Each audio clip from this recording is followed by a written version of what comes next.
ചലച്ചിത്ര വ്യവസായം അതുപോലെ തന്നെ സംഗീതം ഒരു വ്യവസായം തന്നെയാണ് ആക്ച്വലി. ഇന്ന് സമൂഹത്തിൽ ഭയങ്കര ഫേമസ് ആയിട്ടുള്ള വേടൻ അല്ലെങ്കിൽ പെപ്സി അങ്ങനെ ഒരുപാട് ഇൻഡിപെൻഡൻറ്റ് മ്യൂസിഷ്യന്മാർ കേരളത്തിൽ തന്നെ ഉണ്ട് ആക്ച്വലി. ഹനുമാൻ കാൻഡ് പോലെയുള്ള ആളുകൾ. അപ്പോൾ അതിനകത്ത് സിനിമാ വ്യവസായം പോലെ തന്നെ അത്രത്തോളം പണമുണ്ടാകുന്ന പണത്തിൻ്റെ ഒഴുക്കുണ്ടാകുന്ന ഒരു മേഖല തന്നെയാണ് ഈ മ്യൂസിക് വ്യവസായം. ഞാൻ പറഞ്ഞ ഈ പണ്ട് കാലത്ത് പറയുന്നത് കഴിവുണ്ടെങ്കിൽ മാത്രം രക്ഷപ്പെടാം, പക്ഷെ കഴിവുണ്ടെങ്കിൽ മാത്രം പോരെ ഈ കാലഘട്ടത്തിൽ. അത്രത്തോളം കോമ്പറ്റീഷൻ ഉണ്ട്. അപ്പോൾ അതാണ് നമ്മുടെ യുഗാമിക്സ് എന്നുള്ള പ്രോഗ്രാം. അത് ബേസിക്കലി ഇൻഡിപെൻഡൻ്റ് ആയിട്ടുള്ള ആർട്ടിസ്റ്റുകളെ സപ്പോർട്ട് ചെയ്യാൻ വേണ്ടിയാണ്. ഇനിയും നമ്മൾ ഇത്തരം കാര്യങ്ങൾ ചെയ്തുകൊണ്ടിരിക്കും.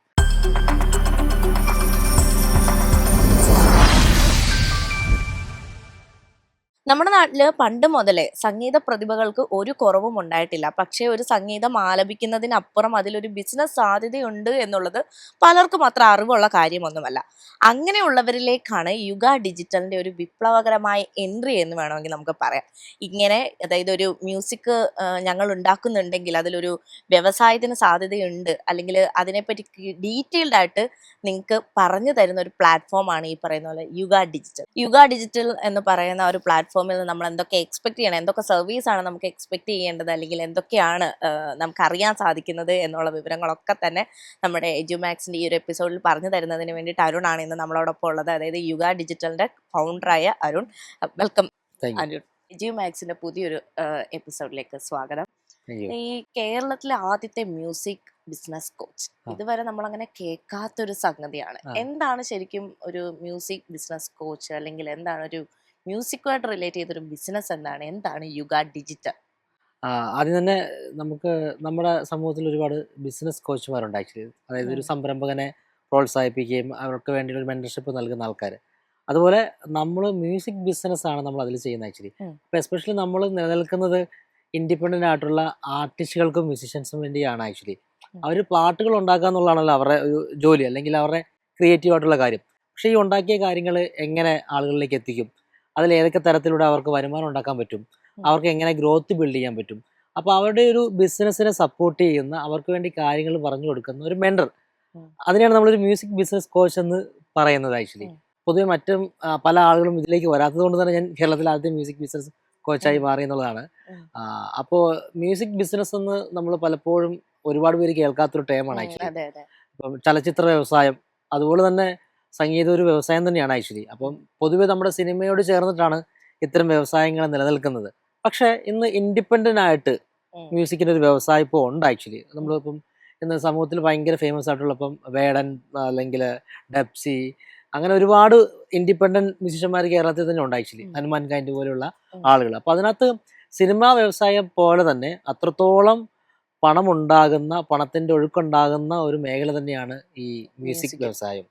അപ്പം അതിൻ്റെ ബിസിനസ് സാധ്യതകളും അതിൻ്റെ വേണ്ടിയുള്ള സപ്പോർട്ടുകളും ചെയ്തു കൊടുക്കുകയാണ് നമ്മുടെ ഉത്തരവാദിത്തം. അപ്പം അതിന് നമ്മുടെ ഒരു ഏജൻസിയാണ് യുഗ ഡിജിറ്റൽ എന്ന് പറഞ്ഞൊരു ഏജൻസി. തുടങ്ങിയത് നമ്മളൊരു ചെറിയൊരു ആർട്ടിസ്റ്റുകളെ സപ്പോർട്ട് ചെയ്യുന്ന മ്യൂസിക് ഡിസ്ട്രിബ്യൂഷൻ അല്ലെങ്കിൽ പ്രൊമോഷനൊക്കെ ചെയ്യുന്ന ഒരു ഏജൻസി ആയിട്ടാണ് സ്റ്റാർട്ട് ചെയ്തത്. അപ്പോൾ അങ്ങനെ നമ്മൾ ഇരുന്ന സമയത്ത് ഈ ഇൻഡിപെൻഡൻ്റ് ആയിട്ടുള്ള ആർട്ടിസ്റ്റുകൾക്ക് ഇതിനെക്കുറിച്ചൊരു ധാരണ വേണം. ഇങ്ങനെ ഒരു മ്യൂസിക് ബിസിനസ് ഉണ്ട്, ഇതിനകത്ത് ഇങ്ങനെ സാധ്യതകളുണ്ട് എന്നുള്ളത് മനസ്സിലാക്കണം. എങ്കിലല്ലേ അവർക്ക് ഇതിനെക്കുറിച്ച് കൂടുതൽ കാര്യങ്ങൾ ചെയ്യാൻ പറ്റുള്ളൂ ആക്ച്വലി. അപ്പോൾ നമ്മളത് ഒരു പഠനം നടത്തിയപ്പോൾ ഇൻഡിപെൻഡൻ്റ് ആയിട്ടുള്ള ആർട്ടിസ്റ്റുകൾക്ക് പോലും ഇതിനെക്കുറിച്ച് ധാരണയില്ല ആക്ച്വലി. അവർ പാട്ടുണ്ടാക്കുന്നത് എവിടെയോ ഇടുന്ന ഒരു ക്ലാരിറ്റി ഇല്ല, അവർ സ്റ്റക്കാണ് ആക്ച്വലി. അപ്പം ഇങ്ങനെ ബിസിനസ് സാധ്യതയുണ്ടെന്നും ഇതിനകത്ത് വരുമാനം കിട്ടുമെന്നും അവർക്കൊരു സസ്റ്റൈനബിൾ ആയിട്ടുള്ള കരിയർ ബിൽഡ് ചെയ്യാൻ പറ്റുമെന്നുള്ളത് നമ്മൾ കണ്ടെത്തി.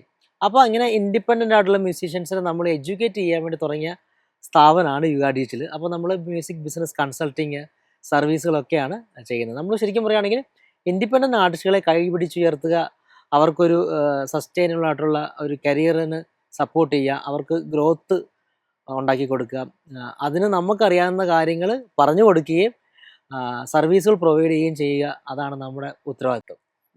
ഇതിലേക്ക് ആദ്യം അതായത് കസ്റ്റമേഴ്സിനെ ആണല്ലോ ആദ്യം നമ്മൾ അട്രാക്ട് ചെയ്യേണ്ടത്. തീർച്ചയായിട്ടും അതിന്റെ ഒരു രീതി എങ്ങനെയായിരുന്നു? അതാ ഞാൻ പറഞ്ഞത്. ഈ നമുക്കൊരു പ്രൊഡക്റ്റ് ഒരു സ്ഥലത്ത് ലോഞ്ച് ചെയ്യണമെങ്കിൽ ആക്ച്വലി ആ പ്രൊഡക്റ്റ് അവർക്ക് ആവശ്യമുള്ളതാണോ എന്നുള്ളത് നമ്മൾക്ക് ബോധ്യപ്പെടുത്തണം.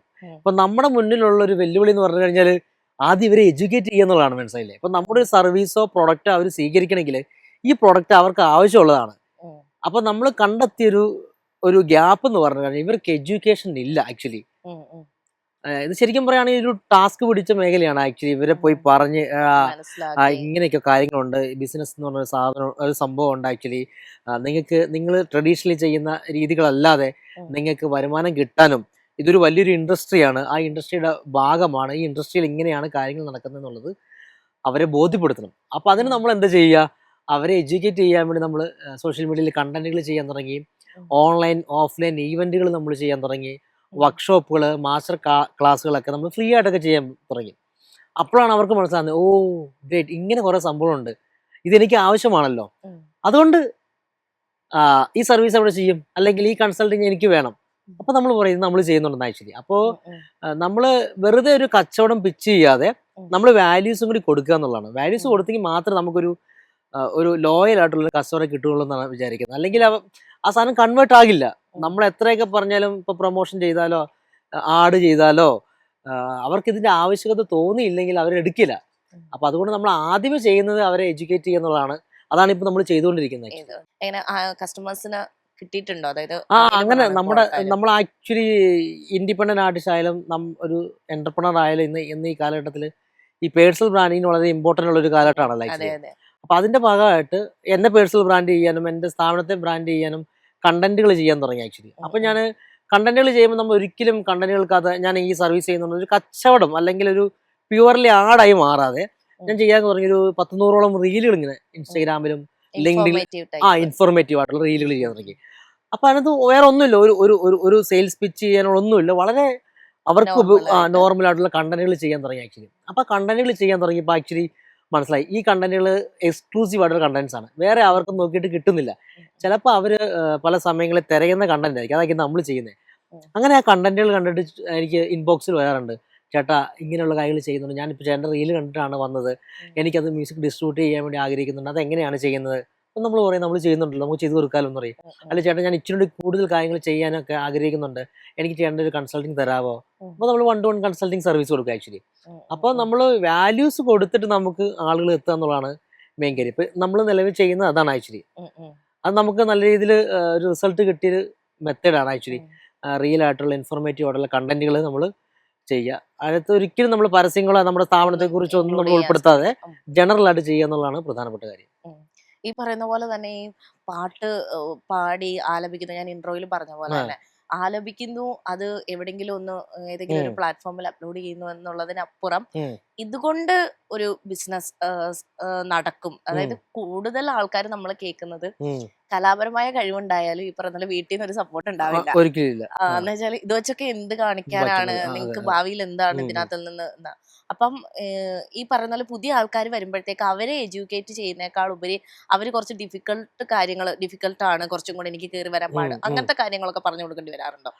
അതായത് നമ്മളിപ്പോ ഈ രംഗത്തേക്ക് വരുന്നത് രണ്ട് തരത്തിലാണ്. ഉം. ഒന്ന്, ആൾക്കാർ അവരുടെ ജോലി കാര്യങ്ങൾ വേറെ ആയിരിക്കും, ഉം. അവരൊരു പാഷനായിട്ട് പാടുന്നതാണ്. ഉം. അപ്പൊ അവർ ആ പാഷനായിട്ട് നടക്കട്ടെ. ആക്ച്വലി ഉം. നമ്മൾ ഫോക്കസ് ചെയ്യുന്നത് വെച്ച് കഴിഞ്ഞാൽ സീരിയസ് ആയിട്ട് ഒരു ആർട്ടിസ്റ്റ്, അവൻ ജനിച്ചത് തന്നെ പാട്ടുകാരനാകാൻ വേണ്ടിയാണ്, എൻ്റെ ജീവിതം തന്നെ അതിനു വേണ്ടി തന്നെയാണ്, ഞാൻ വേറെ ജോലിക്ക് പോകില്ല, എൻ്റെ മേഖല ഇതാണെന്ന് കണ്ടെത്തിയ ആൾക്കാരാണ്. പാഷനായിട്ടും മറ്റ് ജോലി ചെയ്യുന്ന ആൾക്കാരെ സംബന്ധിച്ച് അവർക്ക് വരുമാന മാർഗം വേറെ ഓൾറെഡി ഉണ്ട്, അവർക്ക് ഉം. ഇഷ്ടത്തിന് പാടുന്നതാണ്, അതിനിപ്പോൾ വേറെ ആരും ബോധിപ്പിക്കണ്ട. ഇപ്പൊ താങ്കൾ ചോദിച്ച പോലെ നമുക്ക് വീട്ടിൽ നിന്നുള്ള പ്രഷർ, സമൂഹത്തിന്റെ അതെ. കാഴ്ചപ്പാട്, ഈ പാട്ട് കൊണ്ടൊക്കെ ജീവിക്കാൻ പറ്റുമോ എന്നുള്ള അതെ. ചോദ്യങ്ങളുണ്ട്, അത് വർഷങ്ങളായിട്ടുള്ള കാര്യങ്ങളാണ്. ഉം. അപ്പോൾ നമ്മൾ സീരിയസ് ആയിട്ട് വരുന്ന ആൾക്കാരാണെങ്കിൽ അവർക്ക് ടാലന്റ് മാത്രം പോരാ ആക്ച്വലി. ഉം. ഇന്നത്തെ ഉം. കാലത്ത് ടാലന്റ് ഉള്ള ഒരുപാട് പേരുണ്ട് ആക്ച്വലി. ഉം. ടാലന്റ് ഉള്ള എല്ലാവരും മുഖ്യധാരയിലേക്ക് വരുന്നില്ല ആക്ച്വലി. എന്തുകൊണ്ടാണ്? ഉം. അവർക്ക് ആ ഒരു ഇൻഡസ്ട്രി നോളജ് ഇല്ലാത്തതുകൊണ്ടും അതെ. അവർ പേഴ്സണൽ ബ്രാൻഡിങ് പ്രോപ്പറായിട്ട് ചെയ്യാത്തതുകൊണ്ടും മാർക്കറ്റിംഗ് ചെയ്യാത്തതുകൊണ്ട് തന്നെയാണ്. ഉം. ഉം. ഞാൻ പറഞ്ഞ ഈ പണ്ട് കാലത്ത് പറയുന്ന കഴിവുണ്ടെങ്കിൽ മാത്രം രക്ഷപ്പെടാം, പക്ഷെ കഴിവുണ്ടെങ്കിൽ മാത്രം പോരാ ഈ കാലഘട്ടത്തിൽ. ഉം. അത്രത്തോളം കോമ്പറ്റീഷൻ ഉണ്ട്. അപ്പൊ നമ്മളൊരു പാട്ടുമായിട്ട് വരുന്ന ആൾക്കാരെ സംബന്ധിച്ച് നമ്മൾ എന്ത് ചെയ്യുന്ന വെച്ച് കഴിഞ്ഞാൽ അവരോട് പറഞ്ഞു കൊടുക്കുകയാണ്, ഇങ്ങനെ മാർഗങ്ങളുണ്ട്, ഇങ്ങനെ കാര്യങ്ങളുണ്ട്, ഇതൊക്കെ നിങ്ങൾ ചെയ്യുകയാണെങ്കിൽ നിങ്ങൾക്ക് ഒരു മാന്യമായ വരുമാനം കിട്ടുന്ന ഒരു ജീവിതം ഉണ്ടാക്കിയെടുക്കാൻ പറ്റും. ഉം. ഉം. പല ആളുകൾക്കും സംഭവിക്കുന്ന പറഞ്ഞു കഴിഞ്ഞാൽ ഇതൊന്നും വലിയ താല്പര്യം കാണിക്കാതെ നല്ല രീതിയിൽ പെർഫോം ചെയ്ത് കഷ്ടപ്പെട്ട് പോകുന്ന ആൾക്കാരെ നോക്കിയിട്ട് അസൂയയോടെ നോക്കും, അവൻ കയറിപ്പോയി മീൻസ് അങ്ങനെ ചില ആളുകൾ എനിക്കൊന്നും ഭയങ്കര പറ്റിയില്ല. ഫ്രസ്ട്രേറ്റ് ആയിട്ട് സംസാരിക്കുന്ന അതെ. തോന്നാറുണ്ട്. അപ്പം ഇതും നമ്മൾ വേണ്ടി അപ്പൊ അത് പഠിക്കാൻ വേണ്ടി അതിനുവേണ്ടി ഒരു 10 രൂപ മാറ്റുകയോ നമ്മുടെ ഒരു പ്രൊമോഷന് വേണ്ടി ഒരു 1000 രൂപ കിട്ടുമ്പോൾ ഒരു 100 രൂപ പ്രൊമോഷന് വേണ്ടി വെക്കാനൊന്നും ആൾക്കാർ തയ്യാറല്ല ആക്ച്വലി. ഉം. അപ്പൊ അങ്ങനെയൊക്കെ ചെയ്യുന്ന ആൾക്കാർ രക്ഷപ്പെടും ആക്ച്വലി. നമുക്ക് ഉം. മുമ്പിൽ ഒരുപാട് പേരുണ്ട് ആക്ച്വലി. അപ്പോൾ അത്തരം ആൾക്കാരെ നമ്മൾ പറഞ്ഞു കൊടുക്കും. നിങ്ങൾ ഇത്ര കാര്യങ്ങൾ ചെയ്യുവാണെങ്കിൽ അവർക്ക് സമൂഹത്തിന് മുമ്പിൽ ഒരു വിലയും നിലയും വീട്ടിലായാലും ഉം. മിനിമം ഒരു സാധാരണക്കാരൻ ജീവിക്കുന്നതിലുപരിയായിട്ട് ജീവിച്ചു പോകാനുള്ള മാർഗം ഉണ്ട്. അതെ. അത് അവരുടെ കണ്ടന്റും അവരുടെ ഡെഡിക്കേഷനും തന്നെയാണ് ആക്ച്വലി. അപ്പൊ അതിന് നമ്മൾ സപ്പോർട്ട് ചെയ്യും. അപ്പൊ ഞാൻ നേരത്തെ പറഞ്ഞ പോലെ ജസ്റ്റ് ഒരു പാട്ടൊക്കെ പാടി എവിടെയെങ്കിലും പോസ്റ്റ് ചെയ്യുന്ന ആൾക്കാരല്ല, സീരിയസ് ആയിട്ട് ചെയ്യുന്ന ആളുകൾക്ക് നമ്മൾ അതിന്റെ മാർഗങ്ങൾ പറഞ്ഞു കൊടുക്കേണ്ടത്. ഇത് ബിസിനസ് ആണ്, ഇതിൽ ഇൻവോൾവ് ആയി കഴിഞ്ഞാൽ ഇങ്ങനെ ഇന്ന കാര്യങ്ങളുണ്ട്, ഈ തരത്തിലൊക്കെ നിങ്ങൾക്ക് വരുമാനം കണ്ടെത്തി എത്താൻ പറ്റും എന്നുള്ളത്. അത് വർക്കൗട്ട് ചെയ്യുന്ന ആളുകൾക്ക് തീർച്ചയായിട്ടും എത്തും. പിന്നെ കഠിനമായ പരിശ്രമം വേണം എന്തായാലും, അതെ. അത് ഏത് മേഖലയിലും വേണമല്ലോ. അപ്പൊ അത് ഈ മ്യൂസിക്കിന്റെ കാര്യത്തിൽ മാറ്റി നിർത്താൻ പറ്റില്ല. ഇൻഡിപെൻഡന്റ് മ്യൂസിക്കിലെ ഒരു കരിയർ ഓപ്പർച്യൂണിറ്റി നോക്കുകയാണെന്നുണ്ടെങ്കിലും അതിന്റെ സാധ്യതകൾ എന്തൊക്കെയാണെന്നാണ്? ഇപ്പൊ ഇൻഡിപെൻഡന്റ് മ്യൂസിക്കിന് വളരെ ഏറ്റവും നല്ലൊരു സുവർണ്ണ കാലഘട്ടമാണ് ആക്ച്വലി. പണ്ട് കാലത്തൊക്കെ നമ്മുടെ പാട്ടുകൾ എന്ന് പറഞ്ഞു കഴിഞ്ഞാലും ആദ്യ കാലഘട്ടത്തിൽ നാടകഗാനങ്ങളായിരുന്നു, പിന്നെ ചലച്ചിത്ര ഗാനങ്ങളായിരുന്നു ആക്ച്വലി. അതെ. ആ ചലച്ചിത്ര ഗാനങ്ങൾ ഉണ്ടായിരുന്ന സമയത്ത് പാരലായിട്ട്, ഇന്ന് ഇൻഡിപെൻഡന്റ് മ്യൂസിക് എന്ന് പറയുന്നാലും പണ്ട് അന്ന് ഇൻഡിപെൻഡന്റ് മ്യൂസിക് എന്നുള്ള വാക്കൊന്നും ഉപയോഗിക്കില്ല. അതെ. ആൽബം ഗാനങ്ങൾ ഉണ്ടായിരുന്നു ആക്ച്വലി. ഇപ്പം മലബാർ സൈഡിൽ നിന്നുള്ള ആൽബം ഗാനങ്ങൾ, Hindu devotional, Christian devotional, Mappila songs ഒക്കെ പാരലായിട്ടുണ്ടായിരുന്നു. ഇപ്പൊ അത് അല്പം കുറഞ്ഞു. ഇപ്പൊ ഇൻഡിപെൻഡന്റ് മ്യൂസിക് എന്ന് പറഞ്ഞൊരു സെക്ടറിലാണത്. പണ്ട് കാലത്ത് പുറത്ത് ഇൻഡിപെൻഡന്റ് മ്യൂസിക് ഒരു മുഖ്യധാരയിലേക്ക് തന്നെ ഉണ്ടായിരുന്നു. ഇപ്പൊ ഇന്ത്യയിലും കേരളത്തിലും തന്നെ നല്ല ഇൻഡിപെൻഡന്റ് മ്യൂസിക്കിന്റെ ഏറ്റവും നല്ല കാലഘട്ടമാണ് ഇത്. കുറെ കാലം ഇനി ഉണ്ടാവും ആക്ച്വലി. സിനിമാ ഗാനങ്ങൾ ഇപ്പം ചില സമയങ്ങളിൽ സിനിമാ ഗാനങ്ങളുടെ മുകളിലും ഇൻഡിപെൻഡന്റ് മ്യൂസിക്കിന്റെ വരുന്നുണ്ട് ആക്ച്വലി. അതെ. പിന്നെ ആളുകളുടെ ടേസ്റ്റ് മാറി, പാട്ടിന്റെ സ്വഭാവം മാറി, കൾച്ചർ മാറി. അതൊക്കെ ഇൻഡിപെൻഡന്റ് മ്യൂസിക്കിനെ ഒരുപാട് സപ്പോർട്ട് ചെയ്തു. അപ്പം ഇൻഡിപെൻഡന്റ് മ്യൂസിക് എന്ന് പറഞ്ഞ ഒരു സംഭവം വന്നതോടുകൂടി ഒരുപാട് ആർട്ടിസ്റ്റുകൾ നമ്മുടെ ചുറ്റും ഉണ്ടായി ആക്ച്വലി. ഇപ്പോൾ എൻ്റെ ഒരു പണ്ട് കാലത്ത് സിനിമാ പാട്ടുകളായിരുന്നു കൂടുതൽ ആൾക്കാർ കേട്ടിരുന്നത്, ഇൻഡിപെൻഡന്റ് മ്യൂസിക് ചിലതായിരുന്നു. ഇപ്പൊ അത് സിനിമാ പാട്ടുകൾക്കൊപ്പമോ അല്ലെങ്കിൽ അതിന് മുകളിലോ നമ്മുടെ പ്ലേലിസ്റ്റുകളിൽ ഇൻഡിപെൻഡന്റ് മ്യൂസിക്കുകൾ ഉണ്ട് ആക്ച്വലി. അപ്പൊ അത് ഇനിയും കുറെ കാലം ഉണ്ടാവും. അപ്പം ഇന്ന് കാണുന്ന ഇൻഡിപെൻഡന്റ് മ്യൂസിക്കിന്റെ സ്വഭാവത്തിലല്ല അതുണ്ടാവുക. അതിനകത്ത് ചില ടേസ്റ്റുകളും ജേണറയും ഒക്കെ മാറി മറിഞ്ഞൊക്കെ വരും ആക്ച്വലി, കാലഘട്ടത്തിനനുസരിച്ച് മാറും. അപ്പൊ സിനിമാ സംഗീതത്തിൽ ഈ പറഞ്ഞ പോലെ ആ സിനിമാ സംഗീതത്തിൽ ചില ക്വാളിറ്റികളിൽ എന്തെങ്കിലുമൊക്കെ വന്നത് കൊണ്ട് തന്നെ ചിലപ്പോൾ സിനിമാ പാട്ടുകളൊക്കെ താഴെ പോയിട്ടുണ്ടായിട്ടില്ല. അപ്പൊ അതുകൊണ്ട് പല പ്ലേബാക്ക് സിംഗർമാരും ഇപ്പോൾ ഇൻഡിപെൻഡന്റ് മ്യൂസിക്കിലേക്ക് തിരിഞ്ഞിട്ടുണ്ടായിട്ടില്ല. അതായത് സിനിമാ ഗാനങ്ങൾ മാത്രമല്ലാതെ അവരൊരു ഓൺ ലേബൽ ഉണ്ടാക്കിയിട്ടോ അതല്ലെങ്കിൽ ഇൻഡിപെൻഡന്റ് സിംഗിൾസ് ഒക്കെ ആയിട്ട് പ്ലേബാക്ക് സിംഗേഴ്സ് പോലും ഇപ്പം സജീവമായിക്കൊണ്ടിരിക്കുകയാണ് ആക്ച്വലി. ഇപ്പം നമ്മൾ ഒരു കോൺസെർട്ട് എവിടെ ആണെങ്കിലും കോൺസെർട്ടുകൾ എടുത്ത് നോക്കുകയാണെന്നുണ്ടെങ്കിൽ ഏറ്റവും കൂടുതൽ ആൾക്കാരും ചൂസ് ചെയ്യുന്നത് ഇൻഡിപെൻഡന്റ് മ്യൂസിക് ചെയ്യുന്നവരെയാണ്, മ്യൂസീഷ്യൻസിനെയാണ് അവർ സെലക്ട് ചെയ്യുന്നത്. ചലച്ചിത്ര ഈ പറയുന്ന പോലെ അങ്ങനത്തെ സിംഗേഴ്സിനെ ഒക്കെ ഭയങ്കര കുറവാണ്. അപ്പൊ എനിക്ക് തോന്നുന്നു അത് മാർക്കറ്റിങ്ങിന് കൂടുതൽ ഹെൽപ്ഫുൾ ആവുന്നുണ്ടോ? അതെ. ഇപ്പം നേരത്തെ ഐശ്വര്യ ചോദിച്ചില്ല നമുക്ക് ഏതൊക്കെ തരത്തില് ഈ ഒരു മേഖലയിലേക്ക് ഇറങ്ങുന്ന ആളുകൾക്ക് ഒരു കാര്യമായിട്ടുള്ള വരുമാനം കിട്ടുമോ എന്നൊക്കെ ഒരു കൺഫ്യൂഷൻ ഉണ്ടല്ലേ. അപ്പൊ അവർക്ക് ഏറ്റവും കൂടുതൽ നല്ല രീതിയിൽ വരുമാനം കിട്ടുന്ന ഒരു മാർഗ്ഗമാണ് ലൈവ് ഷോസ് ആക്ച്വലി. അപ്പൊ ഒരു മ്യൂസീഷ്യന്റെ പോയിന്റ് ഓഫ് വ്യൂല് ഒരു വരുമാനം കിട്ടുന്ന മാർഗ്ഗമാണ് ആക്ച്വലി. പണ്ട് നമ്മുടെ ഉത്സവ പറമ്പുകളിലും പ്രോഗ്രാമുകളിലും ഗാനമേളകൾ എന്ന് പറഞ്ഞൊരു കൺസെപ്റ്റ് ആണ് കാണുന്നത്. ഇപ്പൊ ഗാനമേളകൾ വളരെ കുറവാണ് അല്ലെ, ലൈവ് ഷോസ് ആണ് ആക്ച്വലി. അതിൽ ഇൻഡിപെൻഡന്റ് മ്യൂസിഷ്യന്മാരാണ് ഏറ്റവും കൂടുതൽ. ഇപ്പം അത് എടുത്തു പറയുകയാണെങ്കിൽ വേടൻ, ഡബ്സി, ഫെജോ, തിരുമാലി, ഹനാൻ ഷാ, ഇവരുടെയൊക്കെ ഷോസ് കാണാൻ വേണ്ടി വലിയ ജനക്കൂട്ടാണ്. അതിലെടുത്തു പറയേണ്ട ഒരു ആൾക്കാരെന്ന് പറഞ്ഞാൽ നന്ദഗോവിന്ദൻ ഭജൻസ് ഒക്കെ, അതൊരു ഇൻഡിപെൻഡന്റ് മ്യൂസിക് എന്ന് വേണ്ടി പറയാം ആക്ച്വലി. അപ്പം യേശുദാസ് വരുന്നതോ അല്ലെങ്കിൽ ചിത്ര വരുന്നതോ ആ ഒരു കാലഘട്ടം മാറിയിട്ട് ഇവരെ കാണാൻ വേണ്ടി ജനം തടിച്ചു കൂടുകയാണ് ആക്ച്വലി. അത് അതിന്റെ ഒരു വലിയൊരു വളർച്ച തന്നെയാണ് ചൂണ്ടിക്കാണിക്കുന്നത്. മാത്രമല്ല ഈ പ്രോഗ്രാമിലൂടെയൊക്കെ അവർക്ക് മാന്യമായിട്ടുള്ള ഒരു വരുമാനം കിട്ടുന്നുണ്ട് ആക്ച്വലി. ഇപ്പൊ നമ്മുടെ ഇപ്പം ഉത്സവപ്പറമ്പിൽ കൊണ്ടുപോയി നമുക്ക് ഈ പ്രോഗ്രാം പെട്ടെന്ന് വെച്ച് കഴിഞ്ഞാൽ ആൾക്കാർക്ക് ഇത് ഗാനമേളക്കാർ എന്തി, ബാക്കി പാടുന്ന ആൾക്കാർക്ക് എന്തിനൊക്കെ ചോദിക്കും ആക്ച്വലി. അപ്പൊ ഇന്ന് യുവാക്കളുടെ ഇടയിൽ ഇത്തരം ഷോസിനൊക്കെ വളരെയധികം പ്രാധാന്യമുണ്ട്. അതും ടിക്കറ്റ് വെച്ചിട്ടാണ് പ്രോഗ്രാംസ് നടക്കുന്നത് ആക്ച്വലി. അപ്പൊ അതിന് അത്രത്തോളം സാധ്യത ഉണ്ട് ആക്ച്വലി. അപ്പോൾ നമ്മൾ പറയുന്നത് ഒരു ഇൻഡിപെൻഡന്റ് മ്യൂസിക്കിലേക്ക് 100% ഇറങ്ങുന്ന ആൾക്കാർ അവർ ഇത്തരം ഷോസ് ഒക്കെ ചെയ്ത് കഴിഞ്ഞാൽ അവർക്ക് തിരിഞ്ഞു നോക്കേണ്ട ആവശ്യം വരില്ല ആക്ച്വലി. അപ്പൊ അതിനകത്ത് നമുക്ക് വരുമാനം കിട്ടും. അപ്പം നമുക്ക് ഏതൊക്കെ രീതിയിൽ വരുമാനം ഉണ്ടാക്കാൻ പറ്റും. അപ്പൊ നമ്മൾ ട്രഡീഷണലി പറയുന്ന കുറെ യൂട്യൂബിലും അവിടെ ഇടയ്ക്ക് കൊണ്ടിടാം, എന്നാൽ അത് മാത്രമേ അറിയുന്നുള്ളൂ, അറിയത്തില്ല ആക്ച്വലി. പക്ഷെ ഈ ഷോസിലൂടെയൊക്കെ ഒരു ഇൻഡിപെൻഡന്റ് മ്യൂസീഷ്യൻസിന് വരുമാനം ഉണ്ടാക്കാൻ പറ്റും. ഇതിന് ഒരു ബിസിനസ് സാധ്യതയുണ്ട്. ഇവരെ മാനേജ് ചെയ്യുന്ന ഒരുപാട് കമ്പനീസ് ഉണ്ട്. അപ്പൊ അവിടെ ഒരു മ്യൂസിക് ബിസിനസ് ആണ് ഇൻവോൾവ് ചെയ്യുന്നത്.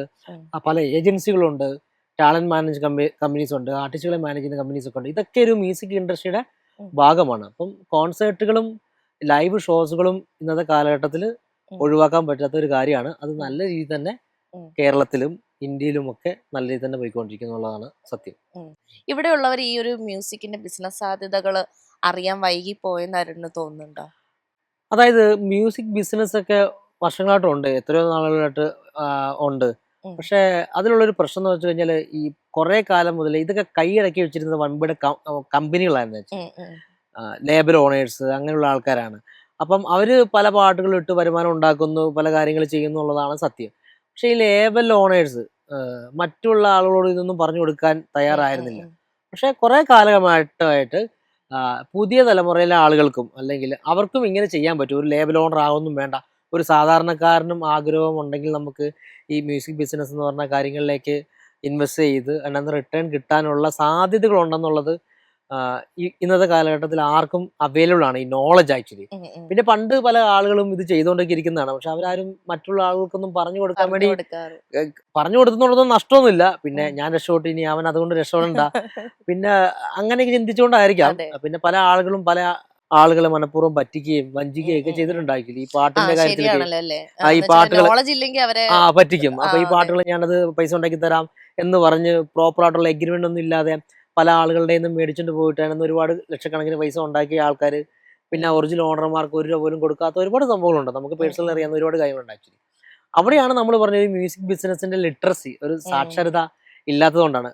കോപ്പിറൈറ്റ് അതെ അതെ നമ്മളത് കുറേ കേൾക്കുന്ന ഒരു കാര്യമാണ് ഈ അതെ. കോപ്പിറൈറ്റ് കാര്യങ്ങൾ. എന്താണ് മ്യൂസിക്കിനെ ബേസ് ചെയ്ത് നോക്കുകയാണെങ്കിൽ കോപ്പിറൈറ്റ് എന്ന് പറയുന്നത്? അതായത് കോപ്പറേറ്റ് പൊതുവെ മ്യൂസിക്കിന് മാത്രമല്ല പല ഉം, കാര്യങ്ങൾക്കുണ്ട്. സിനിമ അല്ലെങ്കിൽ ഡിസൈന്, നമ്മുടെ തിരക്കഥ, ഉം, പുസ്തകങ്ങൾ, ഇതൊക്കെ കോപ്പിറൈറ്റ് ഉണ്ട്. അപ്പോൾ ഉം, നമ്മുടെ ഒരു മേഖല മ്യൂസിക് ആയതുകൊണ്ട് മ്യൂസിക്കിനും കോപ്പിറൈറ്റ് ഉണ്ട് ആക്ച്വലി. ഉം, ഇപ്പോൾ കോപ്പിറൈറ്റ് എന്ന് പറഞ്ഞു കഴിഞ്ഞാൽ ഇപ്പം ഐശ്വര്യ ഒരു ഒരു പാട്ട് സംഗീതം ചെയ്യുന്നോ അല്ലെങ്കിൽ ഒരു പാട്ട് എഴുതിയെങ്കിൽ ഉം, ഐശ്വര്യക്ക് നമ്മുടെ ഇന്ത്യൻ ഭരണഘടന അനുസരിച്ച് ആ പാട്ടിന്മേൽ കിട്ടുന്ന നിയമപരമായിട്ടുള്ള ഒരു അവകാശത്തെയാണ് നമ്മൾ കോപ്പിറൈറ്റ് എന്ന് പറയുന്നത് ആക്ച്വലി. ഉം, ഉം, നിയമപരമായിട്ടുള്ള അവകാശം ഉം, ആ റൈറ്റ് ഹോൾഡർക്ക് ആക്ച്വലി. ഉം, ഐശ്വര്യയുടെ പെർമിഷൻ ഇല്ലാതെ എനിക്ക് ആ പാട്ട് എടുക്കാൻ പറ്റില്ല. ഉം, ഐശ്വര്യയുടെ പെർമിഷൻ ഇല്ലാതെ ആ പാട്ട് എനിക്ക് ഒരു തരത്തിലും ഉപയോഗിക്കാൻ പറ്റില്ല. ഉം, ഇനി ഏതെങ്കിലും തരത്തിൽ ഞാൻ ഐശ്വര്യയുടെ പാട്ട് ഉപയോഗിക്കുന്നുണ്ടെങ്കിൽ, കൊമേഴ്ഷ്യലി എക്സ്പ്ലോയിറ്റ് ചെയ്തിട്ടുണ്ടെങ്കിൽ, അതായത് ഒരു ഉം, മ്യൂസിക് ബിസിനസ്സിൽ അല്ലെങ്കിൽ ഒരു സിനിമയിൽ അല്ലെങ്കിൽ ഏതെങ്കിലും രീതിയിൽ ഞാൻ അത് യൂസ് ചെയ്യുന്നുണ്ടെങ്കിൽ ഐശ്വര്യയുടെ റിട്ടേൺ ആയിട്ടുള്ള പെർമിഷൻ വേണം.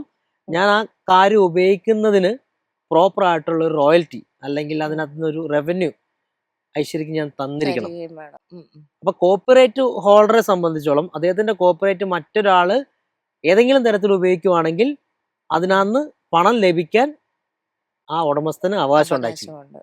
അപ്പം കോപ്പറേറ്റഡ് ആയിട്ടുള്ള ഒരു മെറ്റീരിയൽ നമ്മൾ മറ്റുള്ള ഒരാളുടെ എടുക്കുന്നുണ്ടെങ്കിൽ ഉം. നമുക്കറിയാം ഇത് നമ്മുടെ അല്ല ആ, എന്നുള്ളത്. അതെ. തീർച്ചയായിട്ടും ആദ്യം ആ റൈറ്റ് ഹോൾഡർ ആരാണെന്ന് കണ്ടെത്തുക. ഉം, ഉം, ആദ്യം അവരോട് പെർമിഷൻ ചോദിക്കുക. ഉം. ഈ യൂട്യൂബിലാണെങ്കിലും സ്പോട്ടിഫൈയിലൊക്കെ ആണെങ്കിലും എങ്ങനെയാണ് മ്യൂസിക്കിനെ മാർക്കറ്റ് ചെയ്യുന്നത്? എങ്ങനെയാ? നമുക്ക് രണ്ട് മൂന്ന് രീതിയിൽ നമുക്കതിനെ പ്ലാൻ ചെയ്യാം. ഓർഗാനിക്കലി നമ്മളിപ്പം ഒരു നല്ല കണ്ടന്റ് ആണെങ്കിൽ സ്വാഭാവികമായിട്ടും യൂട്യൂബിൽ നമ്മൾ ഇട്ട് കഴിഞ്ഞാൽ പ്രൊമോഷൻ ഒന്നും ഇല്ലാതെ അത് കയറിപ്പോവും. സ്പോട്ടിഫൈയിലും നോർമലി നമ്മൾ പാട്ടുകളൊക്കെ ഇട്ട് കഴിഞ്ഞാൽ നല്ല കണ്ടന്റുകളൊക്കെ ആണെങ്കിൽ അത് കയറിപ്പോവും. ഉം. നമുക്ക് ഇതിനു വേണ്ടി തന്നെ ഒന്ന് പ്ലാൻ ചെയ്തുകൊണ്ട് സ്പോട്ടിഫൈയിലാണെങ്കിലും യൂട്യൂബിലാണെങ്കിലും ഒരു പ്രീ റിലീസ് സ്ട്രാറ്റജിയും ഉം. ഒരു റിലീസ് സ്ട്രാറ്റജിയും പോസ്റ്റ് റിലീസ് സ്ട്രാറ്റജി, അത് പാട്ട് ഇറങ്ങുന്നതിന് മുമ്പ് എന്തൊക്കെ കാര്യങ്ങൾ ചെയ്യണം, പാട്ട് ഇറങ്ങിയതിന് ശേഷം എന്തൊക്കെ ചെയ്യണം എന്നുള്ളത് നമുക്ക് ചെയ്യാൻ പറ്റും. സ്പോട്ടിഫൈയിലൊക്കെ ആണെങ്കിൽ നമ്മൾ ഒരുപാട് പേര് കേൾക്കുന്ന പ്ലേലിസ്റ്റുകളുണ്ട്. ഉം, അപ്പോൾ നമ്മൾ കേൾക്കുന്ന ഇപ്പം പല ട്രാവൽ സോങ്സ് അങ്ങനെയൊക്കെ പറഞ്ഞാൽ ഉം, സ്പോട്ടിഫൈയുടെ തന്നെ ഒഫീഷ്യൽ ഇൻഡി മ്യൂസിക്കും അല്ലെങ്കിൽ ആൽബം ഹിറ്റ്സ് എന്നൊക്കെ പറഞ്ഞാൽ എഡിറ്റോറിയൽ പ്ലേലിസ്റ്റുകളുണ്ട്. അതല്ലാതെ ആളുകൾ ചെയ്യുന്ന പ്ലേലിസ്റ്റുകളുണ്ട്. ഇത്തരം പ്ലേലിസ്റ്റുകൾ പോലുള്ള കാര്യങ്ങളിലൂടെ നമ്മുടെ പാട്ടുകൾ ഉൾപ്പെടുത്തിക്കൊണ്ട് അവിടെ പ്രൊമോട്ട് ചെയ്ത് കൂടുതൽ ലിസണേഴ്സിനെ കേൾപ്പിക്കാൻ പറ്റും. യൂട്യൂബിലാണെങ്കിൽ നമുക്ക് എന്ത് ചെയ്യാൻ പറ്റും, പലതരത്തിലുള്ള പെയ്ഡ് ക്യാമ്പയിൻസും കണ്ടന്റ് മാർക്കറ്റിംഗ് ഒക്കെ ഉൾപ്പെടുത്തി നമുക്ക് ഇത് കൂടുതൽ ആളുകളിലേക്ക് എത്തിക്കും. ഉം, ഇങ്ങനെ എത്തിക്കാനുള്ള സൗകര്യമുണ്ട്. പക്ഷേ ഇതിനെ എപ്പോഴും നമ്മൾ അതിൻ്റെ ഏറ്റവും പ്രധാനപ്പെട്ട കാര്യം എന്ന് പറഞ്ഞാൽ നമ്മുടെ കണ്ടന്റ് തന്നെയാണ് ആക്ച്വലി. ഉം, ഒരു മിനിമം ക്വാളിറ്റി ഉള്ള കണ്ടന്റ് ആയിരിക്കണം. ആ കണ്ടന്റ് ആളുകൾ കേൾക്കാനുള്ള സാധ്യത ഉണ്ടാവണം. പിന്നെ എല്ലാ കണ്ടന്റുകൾക്കും ഒരു നിശ്ചിതമായ ഓഡിയൻസ് ഉണ്ട്. നമ്മൾ ആ ഓഡിയൻസിന് വേണ്ടിയാണോ ചെയ്യേണ്ടതെന്നുള്ളത് ചിന്തിക്കുക. ഉം. ഇപ്പോൾ നമ്മളൊരു ഞാൻ പറഞ്ഞ പോലെ ഒരു 15 വയസ്സ് തൊട്ട് 30 വയസ്സ് വരെയുള്ള ആൾക്കാരാണ് ആ പാട്ട് കേൾക്കാൻ സാധ്യതയുള്ളൂ. ഉം. അപ്പോൾ ആ ഓഡിയൻസിനെ മാത്രം കേൾക്കണമെങ്കിൽ ആ ഓഡിയൻസിനെ മാത്രം ടാർഗറ്റ് ചെയ്തിട്ടുള്ള പ്രൊമോഷൻ ചെയ്താൽ മതി. അല്ലാതെ 60 വയസ്സിന് മുകളിലുള്ള ആൾക്കാരെ അത് പ്രൊമോട്ട് ചെയ്താൽ അവർ കേൾക്കാൻ പോകുന്നില്ല. ഉം. അവരുടെ ടേസ്റ്റിന് പറ്റിയൊരു പാട്ടാകില്ല. ഉം. അപ്പോൾ ആദ്യമേ നമ്മളൊരു പാട്ട് ചെയ്യുമ്പം നമ്മൾ അതിൻ്റെ റൈറ്റ് ഓഡിയൻസ് ആരാന്ന് കണ്ടെത്തുക, ടാർഗറ്റ് ഓഡിയൻസ് ആരാന്ന് കണ്ടെത്തുക. അവരിലേക്ക് മാത്രം പ്രൊമോട്ട് ചെയ്യുക. ഉം. ഈ പ്രൊമോഷൻ എന്ന് പറഞ്ഞാൽ ആവശ്യമുള്ള ആളുകളെ കാണിക്കുകയും ആവശ്യമില്ലാത്ത ആൾക്കാരെ കാണിക്കാതിരിക്കുകയും വേണം. അതാണ് ഒരു എഫക്റ്റീവ് ആയിട്ടുള്ള മാർക്കറ്റിംഗ്. അല്ലാതെ കുറെ ആൾക്കാരെ കണക്കിന് ആയിരക്കണക്കിന് പതിനായിരക്കണക്കിന് ആൾക്കാരെ കണ്ടന്റ് കാണിച്ചിട്ട് വലിയ കാര്യമൊന്നുമില്ല. അവരൊന്നും ഇങ്ങോട്ട് കൺവേർട്ട് ആയി വരാൻ സാധ്യമില്ല. കാരണം നമ്മളിത് എന്താ കാണാനും കേൾക്കാനും താല്പര്യമുള്ള ആൾക്കാരിലേക്ക് വന്നെങ്കിലേ അവർ ജസ്റ്റ് യൂട്യൂബിൽ കാണുകയും സ്പോട്ടിഫൈ കേൾക്കുകയും ചെയ്യുള്ളൂ.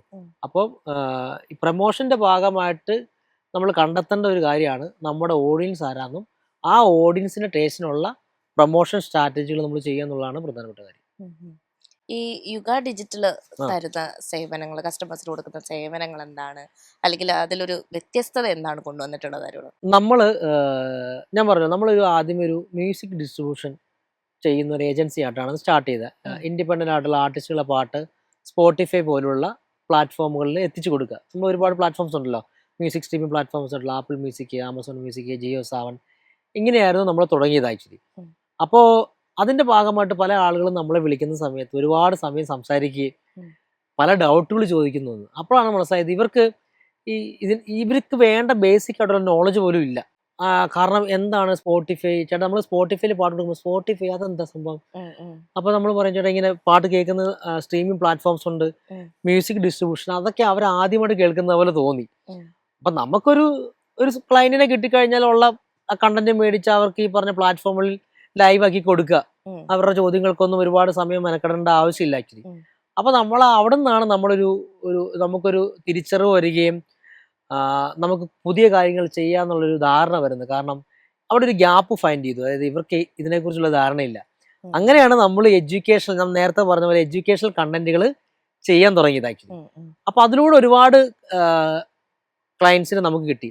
അപ്പോൾ ഐശ്വര്യ ചോദിച്ച പോലെ മറ്റുള്ളവരിൽ നിന്നുള്ള പ്രത്യേകത നമ്മുടെ USB എന്താണെന്ന് വെച്ച് കഴിഞ്ഞാൽ, ഇപ്പം മ്യൂസിക് ഡിസ്ട്രിബ്യൂഷൻ കമ്പനീസ് ഇന്ന് ഇന്ത്യയിലും കേരളത്തിലും വേൾഡ് വൈഡ് ആയിട്ടുള്ള ഇൻഡിപെൻഡന്റ് ആയിട്ടുള്ള മ്യൂസിക് ഡിസ്ട്രിബ്യൂഷൻ കമ്പനീസും മ്യൂസിക് ആർട്ടിസ്റ്റുകളെ സപ്പോർട്ട് ചെയ്യുന്ന ഒരുപാട് കമ്പനീസ് ഉണ്ടാവും. പക്ഷെ നമ്മൾ കൂടുതൽ ഫോക്കസ് ചെയ്യുന്ന ഇൻഡിപെൻഡന്റ് ആയിട്ടുള്ള കേരളത്തിൽ നിന്നുള്ള വളർന്നു വരുന്ന കലാകാരന്മാർക്ക് വേണ്ടിയുള്ള സപ്പോർട്ടുകളും സർവീസുകളും കൊടുക്കുക എന്നുള്ളതാണ് നമ്മുടെ ഉത്തരവാദിത്തം. ഒരു മ്യൂസിക് ഡിസ്ട്രിബ്യൂഷൻ സർവീസോ അല്ലെങ്കിൽ ഒരു മ്യൂസിക് മാർക്കറ്റിംഗ് സർവീസ് എടുത്തു കഴിഞ്ഞാൽ എനിക്ക് ആ സർവീസ് മാത്രം കൊടുത്താൽ മതി. പക്ഷെ അതല്ല നമ്മൾ ചെയ്യുന്നത്. അവരെ എഡ്യൂക്കേറ്റ് ചെയ്യാറുണ്ട്, അവരെ കൺസൾട്ട് ചെയ്യാറുണ്ട്. അവർക്കൊരു A to Z കാര്യങ്ങൾ നമ്മൾ ഏത് സമയത്ത് ചോദിച്ചാലും, നമ്മൾ അവൈലബിൾ ആവുന്ന സമയത്ത് ചോദിച്ചു കഴിഞ്ഞാൽ നമ്മൾ പറഞ്ഞു കൊടുക്കാൻ തയ്യാറാണ് ആക്ച്വലി. അതല്ലാതെ ഒരു മ്യൂസിക് ഡിസ്ട്രിബ്യൂട്ടർ ഈ പാട്ട് തന്നു, ഇതിങ്ങനെ വരും, അവർ എൻ്റെ വാട്സപ്പിൽ എപ്പോഴും ആരെയും ഡൗട്ട് ചോദിച്ചിരിക്കും. കാരണം പാട്ട് ഡിസ്ട്രിബ്യൂട്ട് ചെയ്യുന്നതിന് മുമ്പോ ഡിസ്ട്രിബ്യൂട്ട് ചെയ്തതിന് ശേഷം ഉണ്ടാവും, ചേട്ടാ സ്പോട്ടിഫൈയിൽ എനിക്ക് എൻ്റെ പാട്ട് വന്നു, എങ്ങനെയാണ് എനിക്ക് സ്പോട്ടിഫൈ ആർട്ടിസ്റ്റ് പ്രൊഫൈൽ ക്ലെയിം ചെയ്തെടുക്കേണ്ടത്? ഇതൊന്നും നമുക്ക് പറഞ്ഞു കൊടുക്കേണ്ട കാര്യമല്ല. നമ്മൾ ആ പാട്ട് ഇന്ന പറഞ്ഞ പ്ലാറ്റ്ഫോമിലേക്ക് എത്തി കൊടുത്തു കഴിഞ്ഞാൽ നമ്മുടെ ഉത്തരവാദിത്തം തീർന്നു. പിന്നെ അവർക്കത് പേയ്മെന്റ് ചെയ്യുക, ബാക്കിയുള്ള പരിപാടികളുണ്ട്. പക്ഷെ നമ്മൾ പിന്നെ അവർ ബ്രാൻഡിങ്ങിനെ കുറിച്ചും ഒക്കെ ചോദിക്കാറുണ്ട്.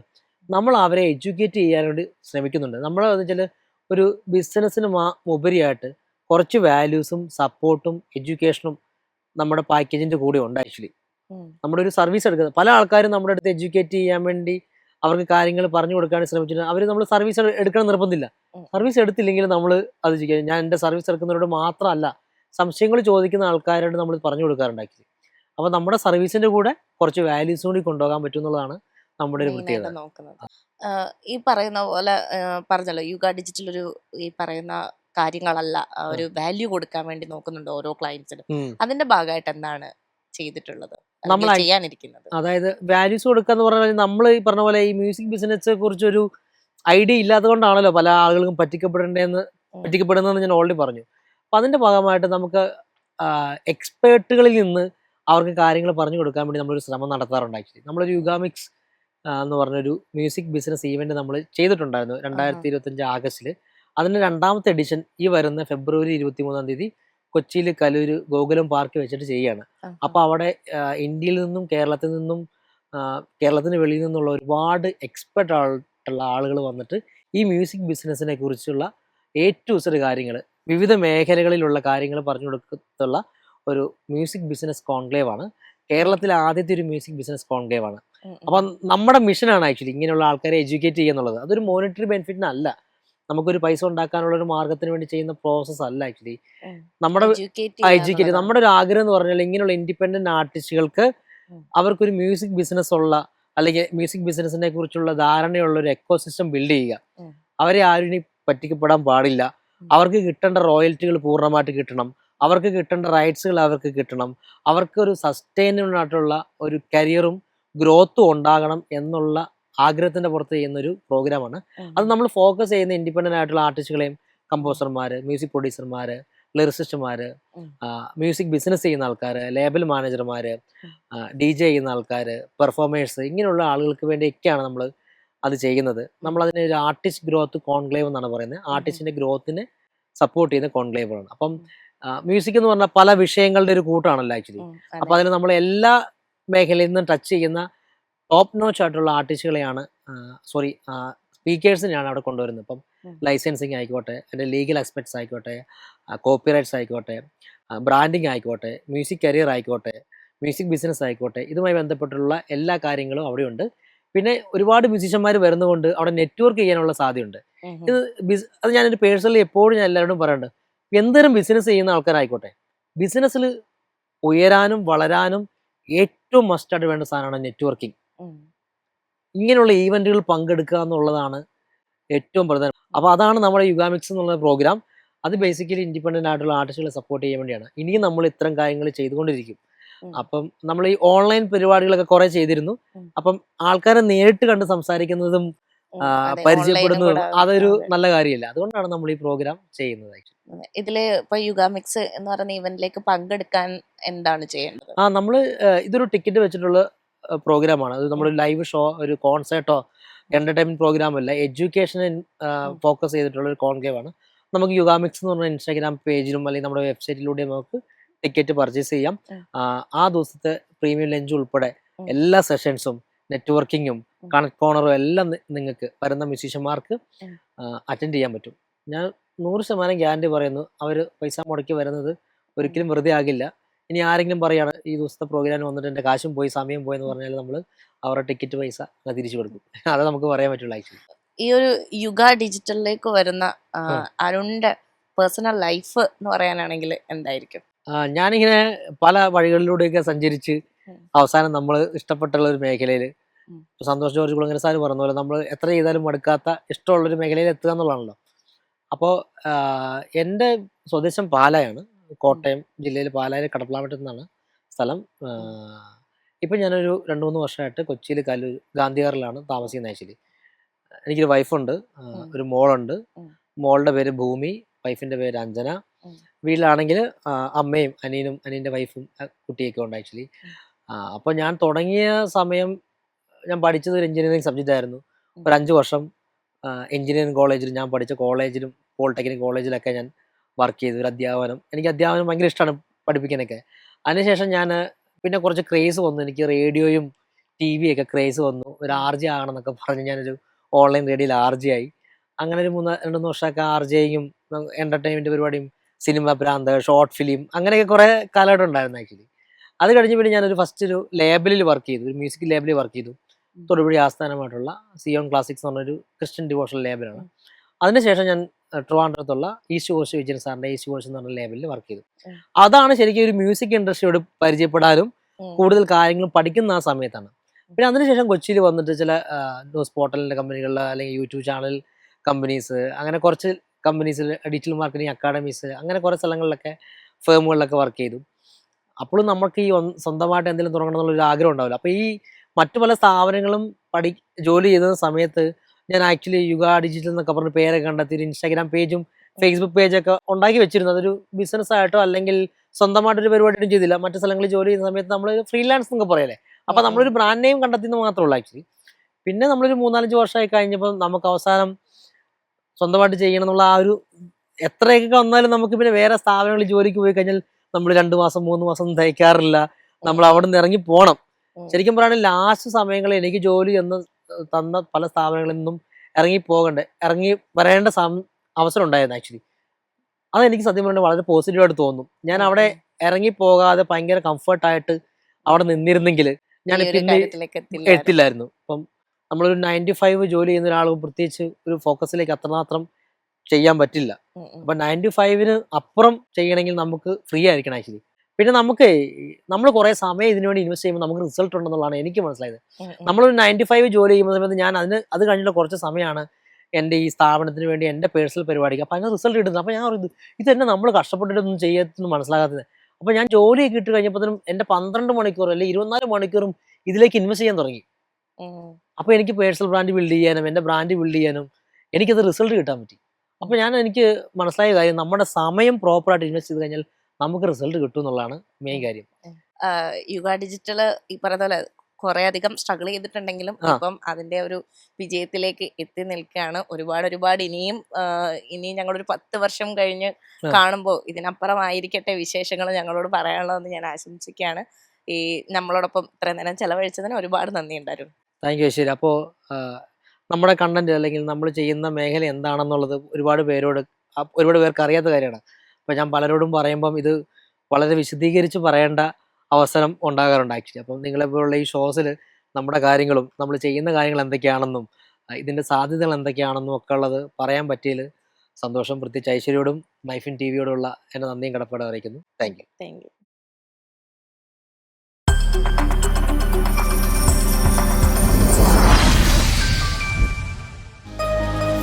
എളുപ്പത്തിൽ സമ്പാദ്യം വളർത്താം. ഇന്ന് തന്നെ മൈഫിൻ ടിവി ആപ്പ് ഡൗൺലോഡ് ചെയ്യൂ.